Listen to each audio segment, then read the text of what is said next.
Gas acidity বারবার হচ্ছে আর আপনি মুড়ি মুড়কির মতো ওষুধ খেয়ে যাচ্ছেন, ওষুধ না খেয়েও এটাকে কমানো যেতে পারে।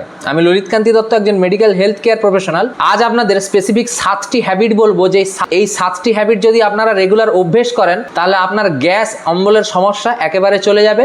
2 নম্বর, আপনাকে মুড়ি মুরগির মতো রেগুলার ওষুধ খেতে হবে না। প্রথম, রেগুলার মিল টাইমলি নিন। অনেকে ডায়েট কন্ট্রোল বা টাইমের জন্য খেতে পারেন না বা না খেয়ে থাকেন। আমরা যদি দীর্ঘক্ষণ খালি পেটে থাকি তাহলে আমাদের অ্যাসিড বিল্ড আপ হয়। ট্রিগার ফুড কমান, এক্সট্রা অয়েল, এক্সট্রা স্পাইসি, অতিরিক্ত পরিমাণে চা, কফি এগুলো খাওয়া বন্ধ করুন। দুধ দিয়ে খেলে বেশি প্রবলেম হয়। খুব তাড়াতাড়ি খাবেন না, আস্তে আস্তে খাবার চিবিয়ে আস্তে আস্তে খান। খুব তাড়াতাড়ি আমরা যদি খেয়ে নিই, খাবারগুলো ডাইজেস্ট হয় না এবং আমাদের ডাইজেস্টিভ ইস্যু এবং গ্যাস্ট্রিকের প্রবলেম আছে। খেতে খেতে জল খাবেন না। আপনি একটা খাবার খাচ্ছেন, মিলের কিছুক্ষণ পর বা কিছুক্ষণ আগে জল খান। খাবারটা চিবোতে চিবোতে জল খাবেন না। এর ফলে আমাদের লালারস ঠিকভাবে খাবারে মিশতে পারে না, এর ফলে ডাইজেশনের প্রবলেম হয়। ওভার ইটিং করবেন না, মানে একসাথে অনেকটা খাবার খেয়ে ফেলবেন না। একসাথে অনেকটা খাবার খেয়ে নিলে স্টোমাকে প্রেসার বেড়ে যায়, অ্যাসিড রিফ্লাক্সের সমস্যা হয়ে থাকে। খাবার খাওয়ার সাথে সাথেই শুয়ে পড়বেন। মিনিমাম 1 থেকে 2 ঘন্টা বা খুব ভালো 3 ঘন্টা গ্যাপ দিন, তারপরে শোন। স্মোকিং এবং অ্যালকোহল অবশ্যই অ্যাভয়েড করুন, এটি এলিয়েস ঢিলা করে এবং রিফ্লাক্স বাড়ায়। এরপরেও যদি আপনার বারবার বুক জ্বালা, গলা জ্বালা এবং